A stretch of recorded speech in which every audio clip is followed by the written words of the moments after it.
when you watch the nightly news on television or you read one of Rupert Murdoch's papers, you'd be forgiven for thinking that the world is going to hell in a handbasket. You know, there's no joy or love in the world. Everyone's out for themselves. And in fact, that's, pretty much it. There is a lot of that stuff out there. But then you hear about people like Gemma Sisia, and your faith in humanity is restored. Gemma was the only daughter of Sue and Basil Rice, and she was raised alongside 7 brothers on a fine wool sheep station outside of Armidale on the New England tablelands. And at the age of 22, young Gemma set off to Africa to teach maths, science, and sewing to girls in Kalangu, which is a rural village.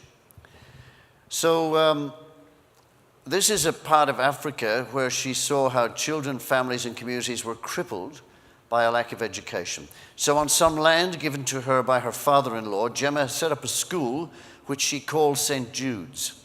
Now, I was raised a Catholic, so I know that St Jude is the patron saint of hopeless cases. It's my own personal patron saint.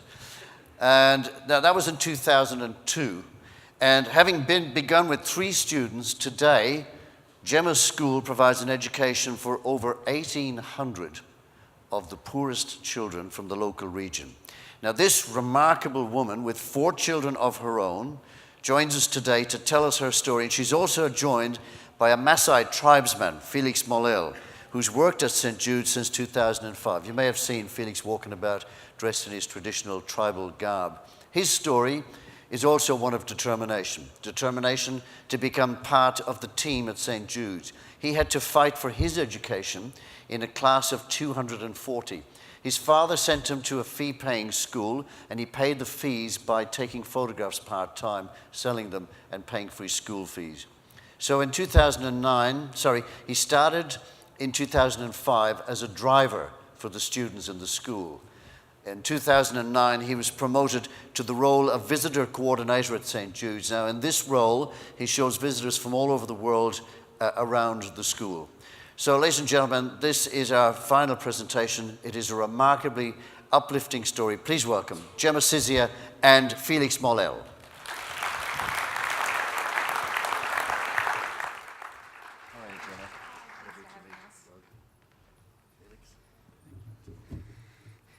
Afternoon, everybody, and we're very excited to tell you all about the School of St Jude. The School of St Jude was started back in 2002. We're in Tanzania on the east coast of Africa. We're about 10 hours drive from the coast of Tanzania, and then if you're good swimmers, you can get across to Zanzibar. So that's about where we are. Now, most people come to our area, of course, to see all the wildlife. We're smack in the middle of all the national parks, and so we get thousands of tourists coming to our area every year. And our secondary campus is only about 15 minutes drive from the Mount Kilimanjaro International Airport. So that's what most visitors do when they come to our area. However, behind the nice hotels and the roads to the airport is the reality. People in our area are also very poor. And so that's why you'll also find the 3 schools of St Jude also in the area. Now, a lot of people over the years have asked me, how did all this start and where did it all begin? So I'm from a sheep property outside of Guyra in northern New South Wales. This is a picture of Mum and Dad. Sadly, we lost Dad 10 years ago, but Mum's still on the property. I was brought up with 7 wonderful brothers. I think that taught me a lot of survival skills pretty much from birth.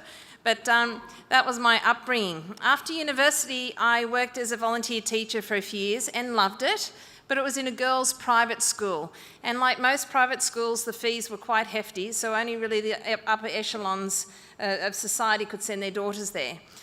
So I was young at the time, and I think you remember when you're young, you think you can save the world, and you're quite naive. And I just thought, well, why can't we have a good private school that's free of charge? Why are all these private schools so expensive? Now, if I actually bothered to do a business plan or open an Excel spreadsheet, I would realise why they charge school fees. But at the time, I just wanted to build this free private school. So I got back to Armidale, all really excited about wanting to build this school, and pretty much everyone just said that it's not going to happen. But a great friend of mine, her name is Agnes in Armidale, gave me $10 and said, Gem, here's $10, you go for it. So we were having a milkshake in the Armidale Mall at the time, and the closest bank at the time was Commonwealth Bank, so I walked into the Commonwealth Bank, which was close to us, and opened the bank account with the $10, and that kick-started the construction account for the school. Dad then introduced me to our local Rotary club in Armidale, and they've also been, supportive, and other Rotarians. So after a few months, we were able to raise about $20,000 to kickstart the construction of the school. We started with 2 acres of land, and this is a picture of the 2 acres of land. And then a group of friends from home, from Armidale, took the money that we had raised. There was a few school teachers who were working with me at the time, and a few of their kids, a few students from UNE, and a few Rotarians. So it wasn't a highly skilled building team, but they had lots of passion, and I've learned over the years that that's what's, sort of built the school and kept it going, is the passion of all the staff. So by 2002, the school was ready for opening. And I then went on the hunt for students. Now, for these students to have a free private education, I needed sponsors, and I thought it was going to be really easy to find sponsors. But sadly, I could only get 3 sponsors to open the school with, and obviously that was family and friends who couldn't get out of saying no. So the picture on the right is a picture of our total enrolment of students when we opened the school in 2002, our first 3 kids. Since that time, we have been consistently hard work of fundraising. 90% of our funding is Australian. A lot of Rotary clubs, people, individuals, families, schools, service clubs, businesses, all do what they can to provide education for the less fortunate in East Africa. That money is tax deductible, and it's sent across to Tanzania so we can buy more land, more buses, build more classrooms, more boarding houses, so that we can employ more staff and more students. So every January, 150 lucky kids in kinder and grade 1 start their scholarship life at the School of St Jude. From grade 2 through to year 12, sadly it's full, but every year 150 enter in at kinder and grade 1. So what does the schools look like now? Currently we're at 3 schools. We've got 2 primary schools and a secondary school, a bit over 1,800 students, with another 150 joining in the next month or so. Currently we've got 1,200 boarders at the school between primary and secondary, with about 450 staff. Of our staff, we've always kept to the rule of having more than 90% Tanzanians, so a lot of local employment. When I started the school, it was very difficult to find a local headmaster or headmistress that could help run the schools, but now I'm very proud to say that each of our schools is totally run by Tanzanians, from the headmaster or headmistress right down to the heads of departments. So each school has their own leadership team, and they look after everything from the teaching to the cooking to the boarding. They oversee our bus fleet. Sadly, our government doesn't provide buses, so we have to have our own buses. So there's 23 buses that we have to look after, as well as all the excursions and boarding facilities. Our management teams on each campus also work with our families, and we have a parent committee, a very tough parent committee of 50 members. It's a voted position to be on that committee, and they help to also oversee the parent body. The other half of our school, we call it the business section, and it's the business section that enables the school to be free of charge. It's the business section that works very hard on raising all the money. It's the business section that hosts all our visitors. We get about 2,000 visitors coming and staying at the school each year. It's the business section that selects the 150 kids every year, that maintains those 23 buses, whilst it's the academic team that oversees the behaviour inside the buses, all the accounts, construction and maintenance. How are we operated or governed? Many years ago, when I started putting my hand out, my father told me that I can't do so without having a licence to do so. So Dad helped me to set up a charity here in Australia, and this is the current board of that charity. In Tanzania, our school is owned by a non-profit company, and this is the current board members of that company. And I'm very proud to say that the boss of our parents and the boss of the company is actually both women. So it's good for people to see in our area that women can lead good leadership roles. On the other side of the front, I also have a little board at home. So this is my own family. So my husband and myself are very busy looking after our own children. So we've got Nathaniel down to Louisa, who's 2. A lot of people ask us, how do we work out which kids get into the school? Sadly, we live near a city of about 750,000 people, so we have thousands of children who would qualify for our poverty criteria. Sadly, we only have enough funding for 150 students a year, and we would need to build a lot more schools before we could go to even helping 2 children in a family. So we have a 1 child per family policy. So what do we actually do? Our mission is very, very simple. It is fighting poverty through education and educating the future leaders. As a woman who's had my 4 kids there, we are desperate for doctors. As a person who's tried to get this project off the ground, in 10 years, I haven't had an electrical engineer. And so these are the types of professionals we are screaming for, and other employers. So what do we do? So we are looking for children who are really gifted, very driven, and yet very, very poor. So what do we do? For about 6 months of the year, we hang signs up around the city, like the one on the left, that says that the school is full. That just deters people coming to our gate all the time, trying to get their kids into our program. However, around August, we remove the sign and we put up another sign that says Nafasi Zipo, which is Swahili for "we have space, please come to the school any Saturday to have a go at the entrance test." So every Saturday from August to December, we get hundreds of kids coming to have a crack at those entrance tests every single Saturday from August to December. We don't know who they are, where they come from. It's an open call. We don't mind who comes. And if they fail the test, they can try again, and maybe they might get in on the 3rd or 4th or even 7th try, and that's okay. You know, we need kids with tenacity.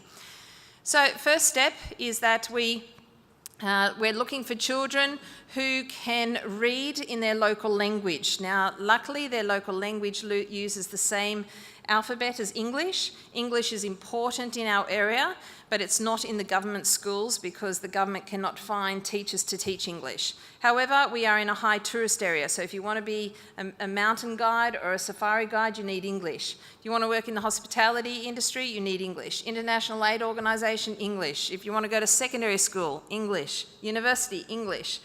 Sadly, it's only the private schools that provide English. So for us, we're looking for children who know Swahili, and then we move them into English once they start school. They then go into the dining hall where they sit like a little 20-minute test. Obviously, we've got to change that test every week because it's hot property outside the gate. But then if they passed the test, then they have to bring in the next day documents to prove how old they are and where they've come from. Maybe they actually passed the test the day before because they're currently enrolled in a private school. You're not allowed to apply to St Jude's if you're currently enrolled in a private school. Or maybe the child was actually 15 and not kinder or grade 1 age. So this is where we sort out who is legitimately able to get into the school. The kids who get through that level then come in for a few weeks so that our staff can assess them on a close basis, and then we work out whether they are poor enough to come into the program. Finally, by December, we've settled on the 150 little ones that will start their education and their scholarship life at St Jude's.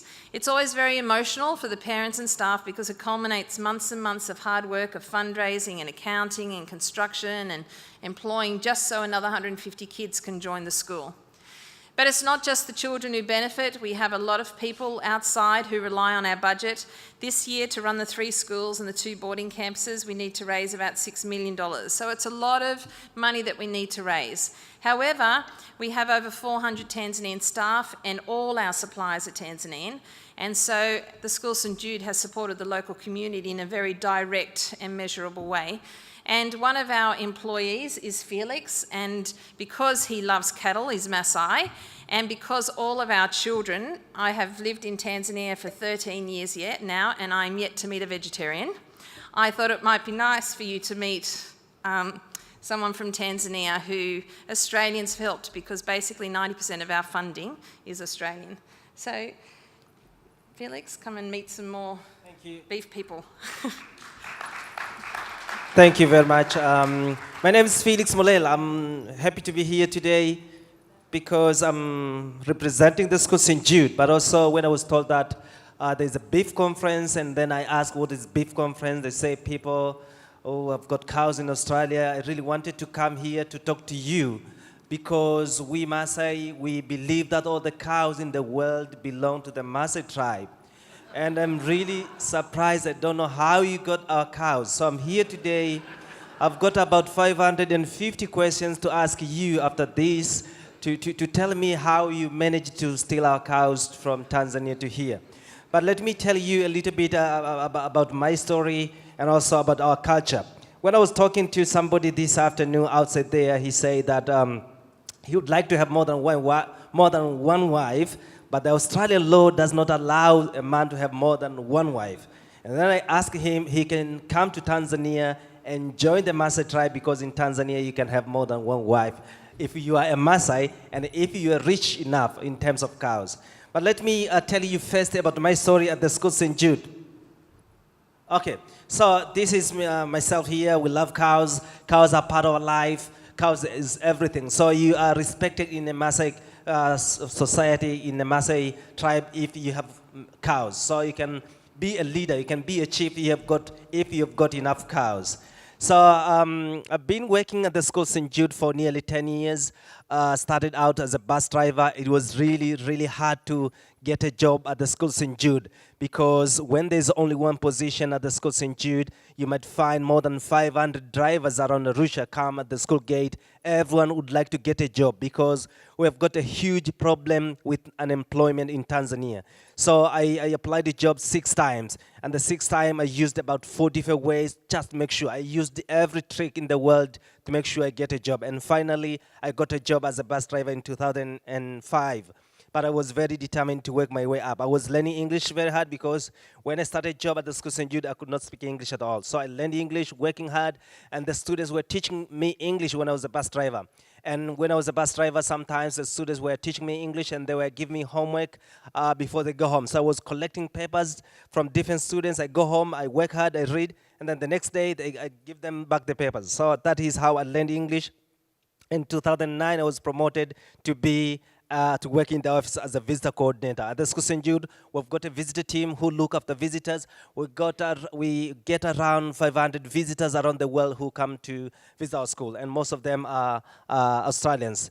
Hopefully one day you come and visit our school, visit Tanzania, and I'll be happy to look after you when you come there. So this is what I do. I take visitors around. We take them to visit government schools there. And I'm from this tribe. You see, I'm very excited when we sing. We have got so many ceremonies, dances and like that. And when a man is very excited, you sing and you jump like that. I can teach someone to jump here when we finish this presentation. So this is a government school. I attended government school when I was a boy. It was very, very hard. We had only one government school where I live, and that school was about 10 kilometers away, and we were more than 250 students in a class. This was my old school. When I started school there, my first class was under the tree, as we have been told, and we were more than 250 students, 240 students, one teacher. It was very, very hard to get good education. So if you don't get good education in Tanzania, these are the only jobs you can do. You have to work very hard to survive. So it was very, very hard for me to survive, because these are the only jobs you can do. So you can see how St. Jude's is important there in Tanzania, because it gives free quality education to the poorest children. Because it used to be in Tanzania, if you're poor, you can only go to a government school. So now the children from poor families are receiving high quality education there. So it was very hard. You know, these are the people who are working hard there. Just so you know that I've got a family. This is my wife. This was our Maasai wedding, but also we've got a church wedding like this one here. And we've got, this is my family. These are my 2 daughters. The firstborn is Emily, who is 7 years old. Abigail is 3 years and a half. And this is about Maasai people who I need to be honest. I need to ask you questions, because when I go back, I've got this stick here. So this is from our chief. So I need to tell him. I ask you questions, and then you tell me. I got to tell him about how you managed to get our cows. But before that, can you, Don? Can you please come here quickly, Don, please?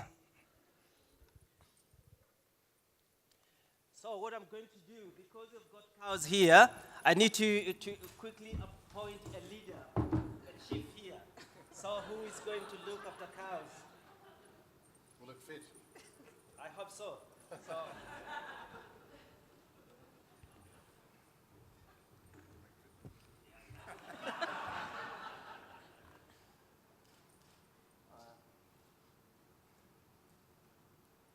No cameras, please. Every single person in the room is doing that.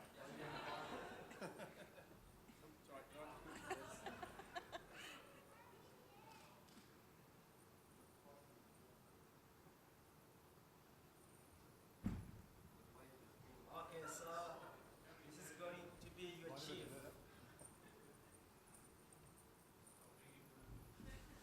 Big improvement.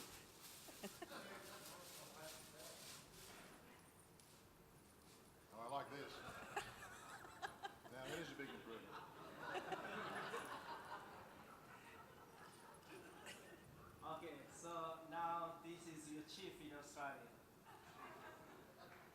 Chief Don.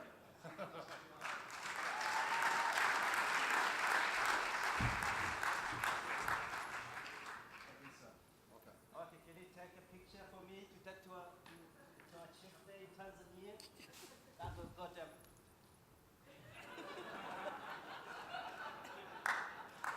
sorry. Oh, sorry. This one. This one. Yeah. That one. Yeah. This hand.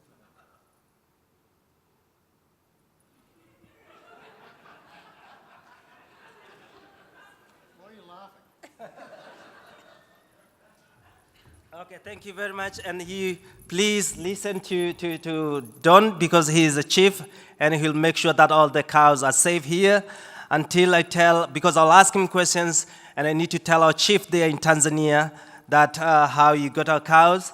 But for this time, while I'll go back to Tanzania, Don will look after our cows here. So, and finally, I would like to say thank you very much for having us here. It's a pleasure that you keep a look after our cows, and also you help us because I came all the way from Tanzania to here to tell you about the School of St Jude. So you help us to spread the word about the School of St Jude, which is offering free quality education to the poorest children there and the Maasai, because in the Maasai, to get education is just a privilege. So thank you very much, and hope to see you in Tanzania one day. You come to visit our school there.